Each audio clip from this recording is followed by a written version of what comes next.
So we're switching it up a little bit here. My man took a couple of leg kicks in his fight, Khalil Rountree Jr. But hey, he's got Karma, that he's karma. got that Muay Thai background, and he's looking all right, man. He comes out with the W. Talk to me, brother. Man, yeah, I came out with a dub. It definitely felt good. It was a hard fight for sure.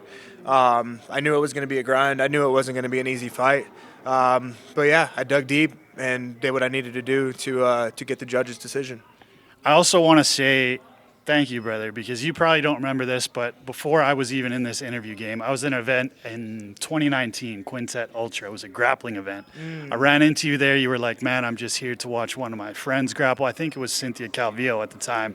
And you had taken the time to just sit down and have a conversation with me as a fan. So it really meant a lot to me, brother. And now, I mean, here we are, right? It's What it pretty is, crazy man. how that happens. Yeah, that's what it is. Like, I think that's been the most beautiful part of my entire MMA journey is that like everything that I put into it and then the people come in here and you came up to me and we talked and it's like, okay, I don't think later on down the line you're going to be interviewing whatever, but it's like I'm glad that I was able to, take that time to just chop it up. If you're a fan and you support what I do and you like to watch me fight, then of course I'm going to show you love. And like, here you are, man. Like, now you're doing your thing, full send. It's cool, man. It all comes full circle. That's life. Yeah, it's absolutely wild. And the thing was we had a conversation. I remember at the time you said, MMA at the time to you didn't feel like you loved it. It felt like a job to you at the time.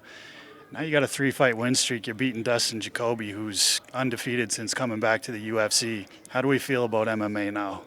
Man, like when I remember that feeling that I was in when I talked to you, and I think the biggest thing was I don't think that I was really dedicated. I've changed my whole mentality now. I've kind of stepped into the adversity, stepped into the fire, and now I embrace it. Like MMA is my job. This is what I do. I take full responsibility of the position that I'm in. You know what I mean? So it feels a lot different. And I'm here to do my best and until it's all over. Now, obviously, with the decision, you went into the middle. Did you feel like you were going to get your hand raised? Because yes, Dustin Jacoby was coming forward. He was throwing a lot of, he was constant with his strikes. But you, on the other hand, you were throwing those powerful strikes, right? So I know you're going to get asked this a lot, but did you feel like you did enough to get that decision? Absolutely. Here's the thing. I remember exactly what was going on in my mind. I felt like in my heart I did enough. But I also knew that if it went the other way, that, it wouldn't have crushed me. You get what I'm saying? Because I was in there with him and it was a good fight. We were both exchanging stuff. And when it goes that far, you never know. You get what I mean? But I knew deep down in my heart what I put in. And so for them to give me the victory, okay, I'm okay with that. You know what I mean? Like that sits right with me because I know how deep I had to dig to turn around that third round. Do you get me? So yeah, I'm okay with it, man. Talk to me about the video game.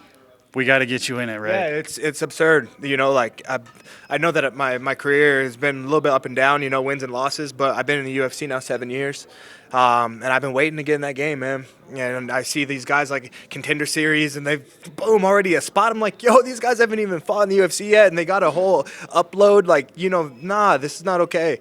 So yeah, I'm not fighting again until they put me in the game, man. That's facts. I can respect that, brother. I can respect that. Now, before you get out of here, I want to ask you this because you had got asked it at Media Day. Somebody in the media had asked you how you were doing. You're a guy that's a very present guy, a guy that's in the moment. So right now, as I'm sitting here with you doing this interview, not thinking about anything else, how's Khalil Rountree doing? I feel good, man. I'm really, really, really just happy. I feel full right now.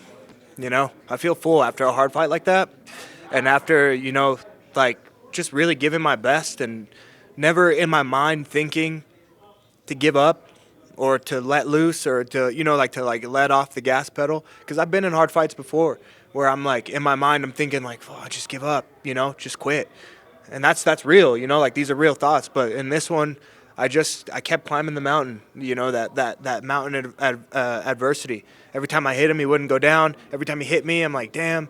But never once in my mind did I think quit. And so right now, like, I feel full, man. I feel like I earned this feeling that I have in my heart right now.